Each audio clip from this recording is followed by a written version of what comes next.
Everyone, this is Aishwarya and welcome to beauty with code. So guys, तुम में से किसी ने मुझे मैसेज करा हुआ था ऑन इंस्टाग्राम, तो उन्होंने एक क्वेश्चन किया था जो मुझे काफ़ी सही लगा और मुझे लगा ये सिर्फ उनका क्वेश्चन नहीं है, ये बहुत सारे लोगों का क्वेश्चन हो सकता है, इसलिए मैं यहाँ पे एक वीडियो फॉर्मेट में उसको बना रही हूँ। एंड अगर ये तुम्हारा भी क्वेश्चन है, कहीं ना कहीं तुम्हारे मन में भी डाउट है, तो प्लीज़ प्लीज़ प्लीज़ वीडियो को लाइक करना, शेयर, सब्सक्राइब करना मन कर जाए अगर तो कमेंट भी कर सकते हो। And one more thing guys, अगर मैं जो बोल रही हूँ उसे अग्री करो तो वो भी कमेंट में बता सकते हैं। एक वो होता है ना कि बाकी लोग जो वीडियो देखते हैं उन्हें समझ आता है कि नहीं ये सही है, ठीक है, तो ये बहुत अच्छी चीज़ हो जाती है। तो दूसरों की तुम कि एक बोल सकते हो not directly but indirectly help कर रहे होगे, राइट। तो चलो जानते हैं क्वेश्चन क्या है और उसके बाद उसमें आंसर देने की मैं पूरी कोशिश करूँगी, जितना ऑनेस्ट हो सकते हैं उतना हो गया। ओके, तो द क्वेश्चन इज़ कि जब हम कॉग्निजेंट ज्वाइन कर रहे होते हैं तो हमें कौन से बेसिस पे जो हमारा डोमेन होता है वो मिलता है। फर्स्ट क्वेश्चन, बहुत सारे क्वेश्चन हैं, लाइक 3-4 क्वेश्चन है। तो फर्स्ट क्वेश्चन है कि कौन से बेसिस पे हमें डोमेन मिलता है। सी द थिंग इज़, वो लोग आपको ऐसा बोलते हैं कि आप जब ज्वाइन करते हो तो before becoming full time employee आप इंटर्न होते हो, राइट। तो आप इंटर्न होते हो, इंटर्नशिप के लिए जाते हो। CSD भी एक चीज़ है, उसके बारे में बाद में, मैं अभी ऐसे बोल रही हूँ, ठीक है। तो आप जब इंटर्न होते हो तो आपका इंटर्नशिप स्टार्ट हुआ एंड लाइक काम स्टार्ट होने से पहले आपका डोमेन जो है वो आपको मिलता है। एंड ये डोमेन मिलने के लिए आपको एक टेस्ट देना होता है। उस टेस्ट में एक SQL का टेस्ट होता है और दूसरा टेस्ट जो आपका हो रहा होता है उसमें जावा या .NET, तुम्हारी मर्ज़ी, तुम जो भी लैंग्वेज सिलेक्ट कर सकते हो करो और उस पर आराम से तुम अपना टेस्ट दे सकते हो। तो ये होता है। और अकॉर्डिंग टू कंपनी और जो रूल्स के अकॉर्डिंग, इनफैक्ट बोल दो, ऐसा होता है कि जो टॉप रैंकर्स हैं उन्हें ये मिलेगा, उसके नीचे को ये मिलेगा एंड सो ऑन। मतलब आपको आपका डोमेन मिलेगा, आप कितना अच्छा उसमें स्कोर करते हो उस पर, मतलब उस टेस्ट में कितना अच्छा स्कोर करे उसके बेसिस पे। पर क्या है ना कि सारे रूल्स ऐसा नहीं है कि एकदम से जो रूल बन गया वही होता है, राइट। रियलिटी में और इसमें थोड़ा सा फ़र्क होता है, थोड़ा ज़्यादा फ़र्क भी कभी कभी हो सकता है। जैसे कि यहाँ पे जो एक्चुअल थिंग इज़ कि जो आपको डोमेन मिलता है वो बहुत रैंडम मिलता है, ये फैक्ट है, ठीक है।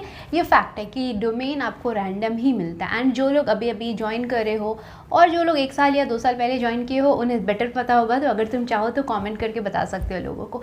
तो क्या होता है ना कि ये चीज़ अगर अभी मैं डायरेक्ट ऐसे बोल रही हूँ तो शायद तुम यकीन करो या ना करो, तो इसलिए, लेकिन जब तुम खुद फील करोगे तो समझ ही जाओगे। तो तुम ऐसा ऑब्जर्व करोगे कि तुम और तुम्हारा कोई दोस्त साथ में बैठ करके अगर वो टेस्ट दे रहा है जिससे उसे डोमेन मिले, वहाँ पे जा कर के क्या हो जाता है ना कि तुम्हें पता होता है कि तुम्हारा लेट्स से 4 क्वेश्चन उन्होंने पूछे और उसमें तुम्हारे 2 क्वेश्चन सही थे और 2 तुम नहीं कर पाए, ठीक है।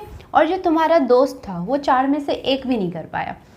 उसके बाद भी हो सकता है तुम्हारे दोस्त को कुछ फुल स्टैक डेवलपमेंट टाइप चीज़ मिल जाए और तुम्हें कुछ नीचे की चीज़ मिल जाए, पॉसिबल है। तो अब बताओ ये कौन से बेसिस पे हुआ? रैंडम बेसिस पे, राइट। कोई बेसिस नहीं था, ठीक है, रैंडमली होता है। एंड ये चीज़ तुमको ऐसा नहीं है कि मैं बोल रही हूँ या कोई और बोलेगा तब जाके तुम्हें मानना होगा, ये ऐसे ही होता है। ये तुम खुद ऑब्जर्व करोगे तो मान जाओगे।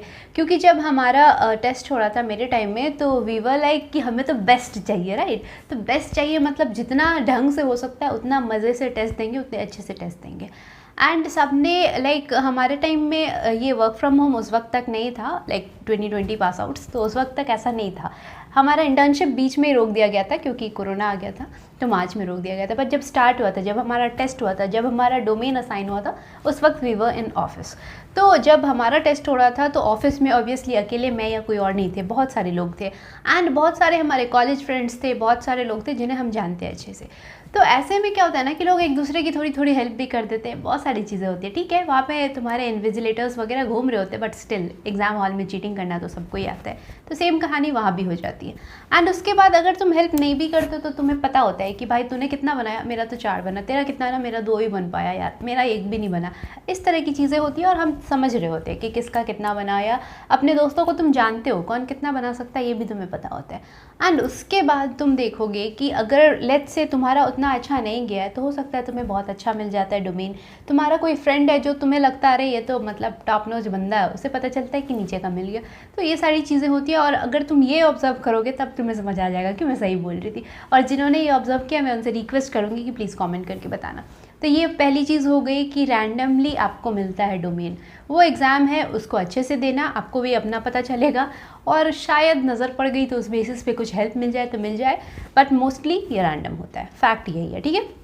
ऐसा नहीं है कि सारे टॉप रैंकर्स को नीचे का मिलता है या फिर जो बिलो रैंकर्स होते हैं उनको अच्छा वाला मिलता है, ऐसा कुछ नहीं होता है। अच्छे रैंकर्स को भी अच्छा मिल सकता है। रैंडम होने का मतलब यही होता है, राइट, कुछ भी हो सकता है। अच्छा मार्क्स लाके भी बेकार भी मिल सकता है, अच्छा भी मिल सकता है, सही सही भी मिल सकता है। तो इसीलिए अपने तरफ से बेस्ट दो, बाकी किस्मत। खैर, ये तुम्हारा फर्स्ट क्वेश्चन का आंसर हो गया। उसके बाद चलो, हमारा जो भी डोमेन हमें मिलना था मिल गया, हम एज अ फुल टाइम भी ज्वाइन कर लिए after completing internship and everything, ठीक है। उसके बाद हम as a full time join कर लिए, यानी एज अ PAT यानी प्रोग्रामर एनालिस्ट ट्रेनी हम ज्वाइन कर लिए। 1 साल के लिए आप PAT होते हो, ठीक है। तो आपने ज्वाइन कर लिया। अभी क्या है ना कि अब हमें किसी क्लाइंट के साथ काम करना होगा, तो ये क्लाइंट कौन डिसाइड करेगा? ये भी बहुत बड़ा क्वेश्चन हो जाता है कि प्रोजेक्ट, क्लाइंट, ETC एट्सेट्रा कौन डिसाइड करेगा। अगेन ये तुम नहीं डिसाइड करते हो। तुम्हारा होम मैनेजर कौन होएगा ये भी तुम पहले नहीं डिसाइड करते हो, ठीक है। तुम्हारा कोई होम मैनेजर बन जाता है, तुम्हें पता चलता है अच्छा ये मेरा होम मैनेजर है।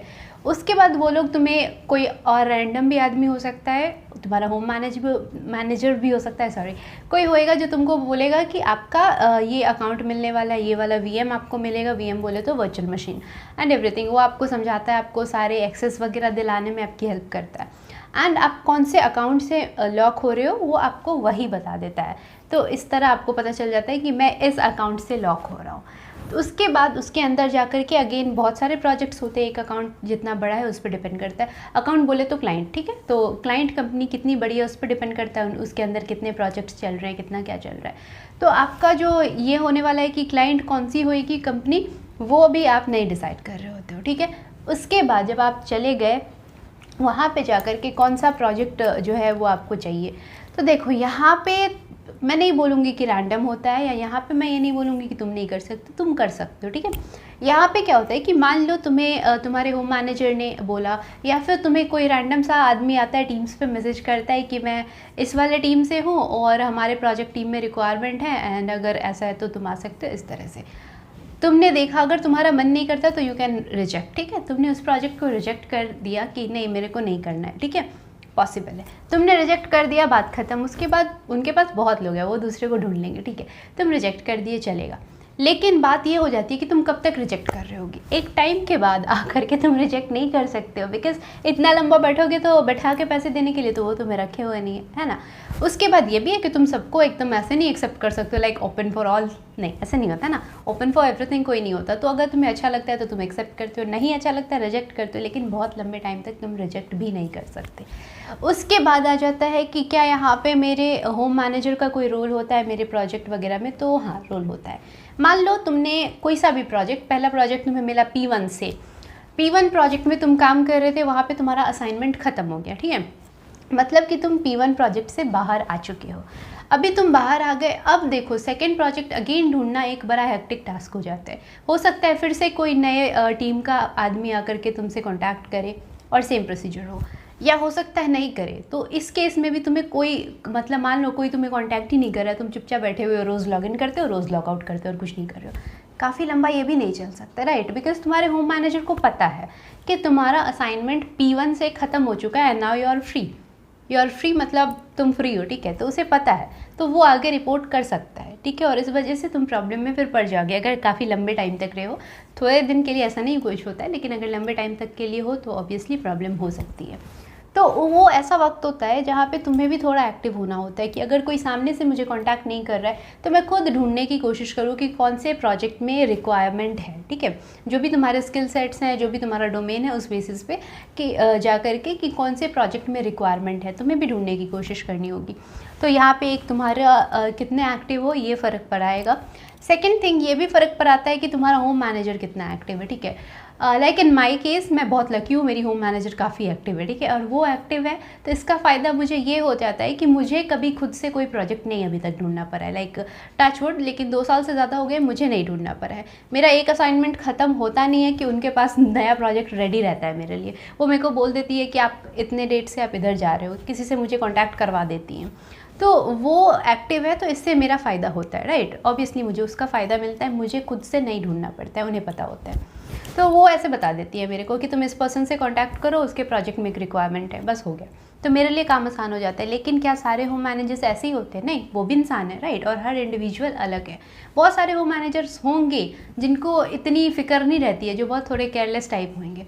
तो अब वो क्या करेंगे, वो तुम्हारे ऊपर छोड़ देंगे। और लेट्स से तुम 3 महीने 4 महीने तक ऐसे फ्री बैठे हुए हो, तो फिर वो तुमसे क्वेश्चन करेंगे कि तुम 3-4 महीने से कर क्या रहे थे, तुमने ढूंढा क्यों नहीं नया प्रोजेक्ट, चुपचाप बैठ के मुफ्त में तो रोटियाँ तोड़ने के लिए तुम्हें कोई नहीं देने वाला है। तो ये सब क्वेश्चन वहाँ पे होगा, और वहाँ पे तुम मतलब बोल नहीं सकते हो। तुम अगर आगे तुम्हारे मैनेजर से या किसी और से तुम्हें अगर कांटेक्ट करवाते हैं डांट परवाने के लिए कि ये 4 महीने से बैठा है ऐसे वैसे, तुम ये नहीं बोल सकते हो कि इन्होंने मेरे को नहीं दिलवाया। वो उनका काम नहीं है, ठीक है, वो उनका काम नहीं है। मेरी होम मैनेजर दिलवा देती है, वो मेरे लिए हेल्प कर रही है, ठीक है।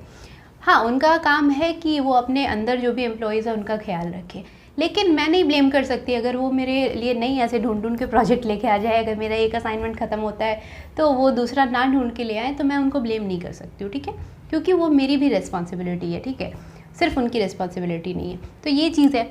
तो इसीलिए ये भी एक बहुत बड़ा फैक्टर है कि तुम्हारा अगर होम मैनेजर एक्टिव है, तुम्हारे लिए काम थोड़ा आसान होगा, अदरवाइज़ तुम्हें खुद ढूंढना होगा।